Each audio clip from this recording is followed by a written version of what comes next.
Olá, seja muito bem-vindo ao meu canal. Eu me chamo Leonardo Souza, esse é o canal Movimento Hermenêutica Cristã. E, gente, vamos direto para o assunto do vídeo. Devo separar ou não? Tô casado no papel. Como é que eu faço? Deus vai ficar chateado comigo? Sim ou não? E aí? Os pastores dizem que Deus vai ficar irado, na verdade, a não ser se for por traição. Na verdade, do contrário, tem que fazer o possível para colocar remendo de pano novo em veste velha, na verdade. Olha, gente, essa questão é o seguinte, tá? Ninguém é obrigado a ficar com a pessoa que não quer. Por inúmeras razões. Deixa eu te explicar. Existem casos em que a pessoa não gosta mais da outra. Ela não gosta da outra. Ela não gosta ela não gosta, ela não tem sentimento pela outra. O beijo já começa a incomodar. Aí tem gente que vai dizer assim: "Ah, Léo, mas você tem que aquecer a relação. Tem que aquecer a relação." Cara, se o fogo morreu, não tem por que acender um novo fogo.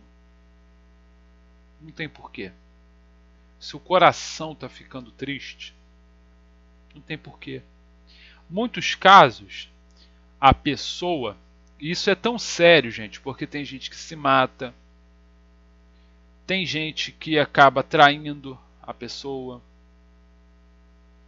Não é pra ficar. Existem casos que você não serve nem para ser amigo. Não dá nem para ser amigo, tá? Como é a maioria dos casos, né? Quando envolve, por exemplo, situações que você vê que a pessoa ela tem traços de psicopatia, não dá para ter uma pessoa próxima dessa a você. Você ora da tua casa, se a pessoa, você ficar sabendo que a pessoa está precisando de uma ajuda e você tiver com o que ajudar, você ajuda, porque você é filho de Deus.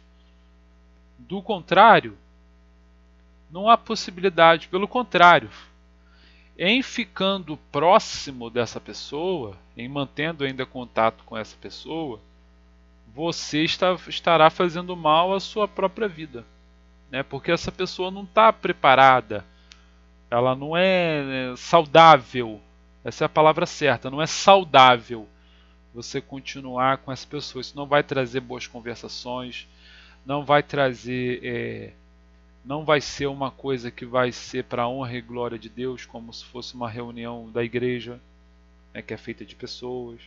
Você não vai ter uma comunhão legal com a pessoa, você não vai ter um relacionamento legal.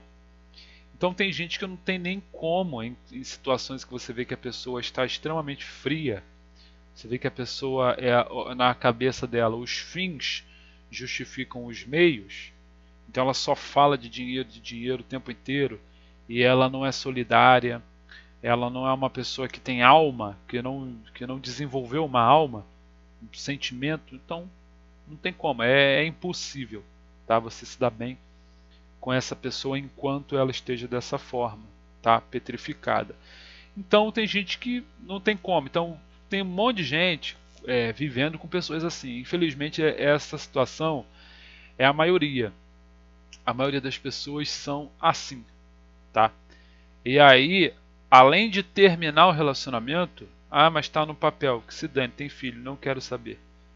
Porque senão você vai morrer nisso. Eu conheço casos de pessoas que acabaram morrendo tentando se separar, porque não fizeram isso antes, ok? Então, se separa. Se separa. Se você está vivendo com um psicopata, com alguém que é narcisista, se separa. A maioria das pessoas são narcisistas. Então, assim, elas não têm humildade, elas são pessoas assim que é só a opinião delas que vale, no final das contas. elas menosprezam os dados, elas menosprezam as evidências sobre o assunto, elas querem estar corretas em tudo. Não tem como então viver com um cara desse ou com uma mulher dessa, tá? E o interessante é você também fazer essa autoanálise sobre si mesmo. Será que eu sou uma pessoa que eu vou fornecer sabedoria para outros? Será que eu sou uma pessoa assim que eu não sou narcisista? O narcisista ele não faz autoanálise, né? Então, enfim, se você está vindo com esse questionamento aqui, é sinal que você ainda tem alguma alma, né?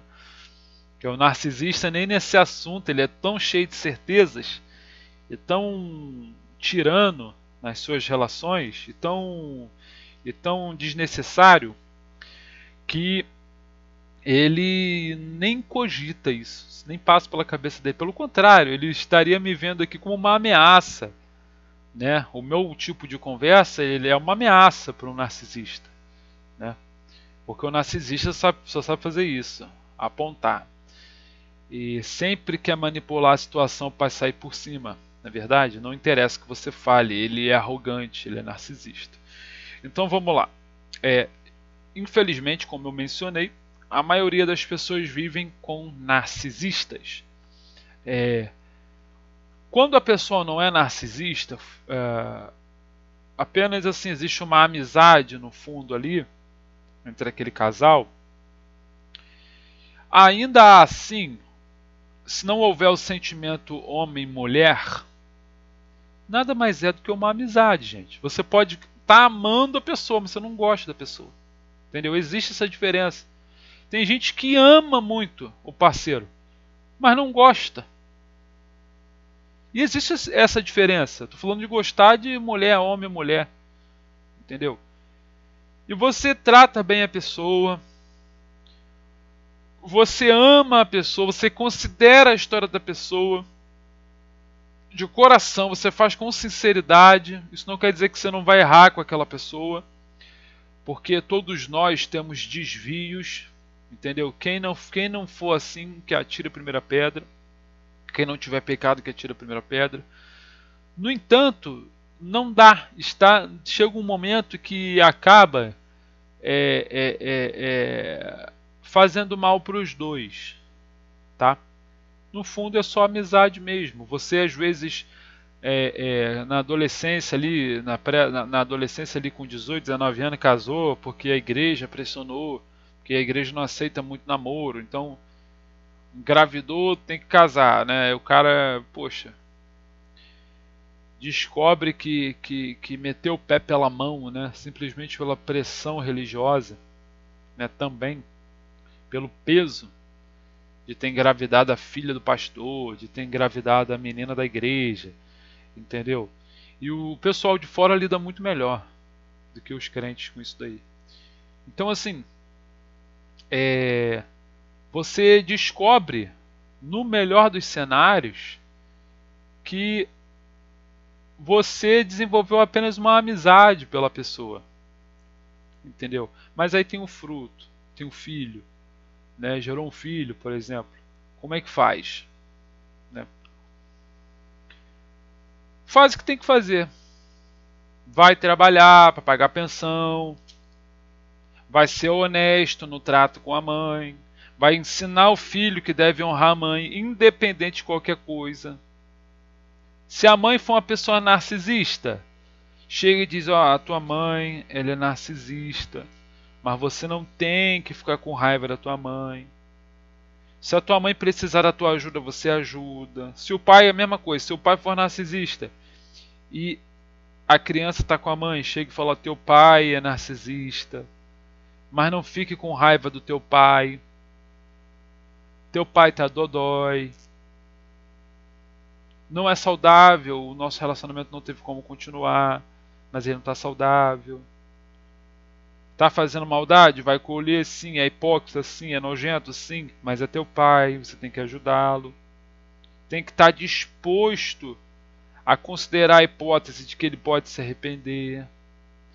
Tem que acabar com a sua história de que pau que nasce torto não é coisa direita. Porque no Evangelho a gente aprende isso, a gente vê inúmeros exemplos disso, que essa frase não é verdadeira. Então não sentencie teu pai, porque a gente tem que ver o dia chamado hoje, amanhã a gente não sabe. Lida sempre com o dia chamado hoje. Ensina teu filho a ter misericórdia do pai, não, ou da mãe, no caso. Não necessariamente que precisa ficar babando o ovo do pai, mas tenha respeito. Se teu pai precisar, ajude, ore por ele. Que aí o Senhor há de fazer a obra. Agora, você não é obrigado a conviver. Então, gente, o que aí tem gente que diz assim, cadê a base bíblica para isso? Tem gente pedindo base bíblica agora na mente. Eu sei disso. Cara, base bíblica é o seguinte: quem desobedecer uma vírgula da lei é réu de todo o resto. Da lei de Moisés. Da lei que Deus entregou. Então nós estamos relativizados diante da lei.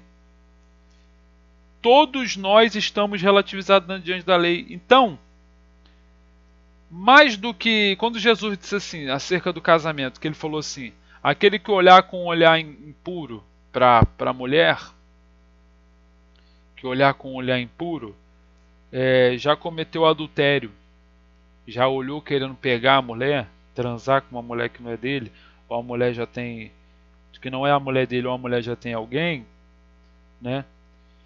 Isso daí é pecado. Só que Jesus estava falando aquilo querendo dizer o seguinte, é a mesma coisa, que para mostrar que nós estamos relativos diante da lei. Por quê? Qual que é o contexto disso, Léo? Porque os fariseus, eles interpretavam a lei de Moisés como se fosse algo objetivo. Então, por exemplo, roubar para o fariseu não era simplesmente ter o desejo de roubar, era ir lá e ter a atitude prática de meter a mão naquilo que não era dele. Aí Jesus vai, desobjetiviza isso, dizendo que roubar não é só você tomar, pegar o que é do outro, mas que já começa aqui.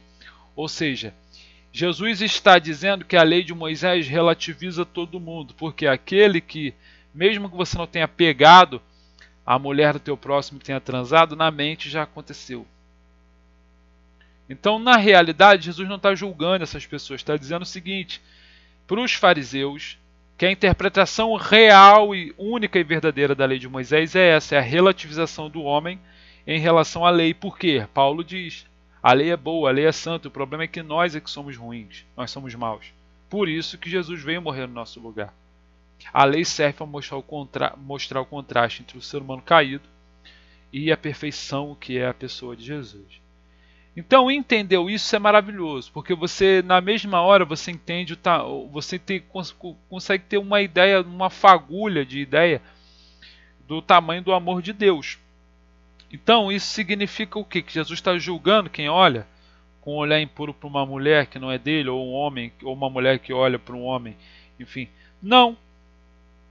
O contexto era esse, era a relativização da lei, mas fizeram essa pergunta acerca de casamento para ele. Só que na lei tudo é uma coisa só. Tudo é uma coisa só. Por quê? Para mostrar que nós somos transgressores contra Deus, pecadores contra Deus. Então, espero que você tenha entendido isso. Tá? Gente, o papel do Evangelho vem para nos humanizar. O que significa isso? Primeira coisa, como é que alguém pode se humanizar? Ninguém se humaniza de uma hora para outra, isso é um processo lento e gradual. No entanto, se humanizar significa pensar da seguinte forma: olha só, eu não sou ninguém, nem aquilo que eu fiz que eu achei que foi mais santo, mais bonito diante de Deus, isso não me torna alguém melhor diante de Deus. Nem o que de mais cruel que eu tenha feito me torna pior. Pelo contrário, porque a noção de pecado no Novo Testamento não é aquilo que eu pratico, mas aquilo que eu sou. Então eu sou pecador, não, isso ninguém vai tirar. Eu sou um maldito, um pecador. E eu preciso desse amor que eu não mereço. Só isso que pode me curar, a palavra é cura, e só isso pode me equilibrar, só isso pode plantar no meu coração princípios de sabedoria, de saúde. E nós, quando nós vamos crendo nisso, aos pouquinhos, nós vamos aparando as arestas. E ninguém tem que servir de fiscal para querer dizer assim, ah lá, essa brecha não fechou. Ninguém tem que fazer isso. Ninguém tem esse direito. Nem o diabo de te acusar. Então, eu espero que você tenha entendido isso. O que vale, gente, é o bom senso. É o bom senso, tá? Tem gente que não se separa porque vai perder dinheiro, não é verdade? Aí o cara já mostra que o coração dele está no dinheiro, porque ele prefere viver uma vida de doença do que perder dinheiro. Porque ele não consegue se imaginar sem aquele padrão social dele. Ele não consegue se imaginar vendendo uma bala, por exemplo. Então é isso aí. Espero que você tenha gostado do vídeo. Um grande beijo no teu coração e até a próxima. Tchau.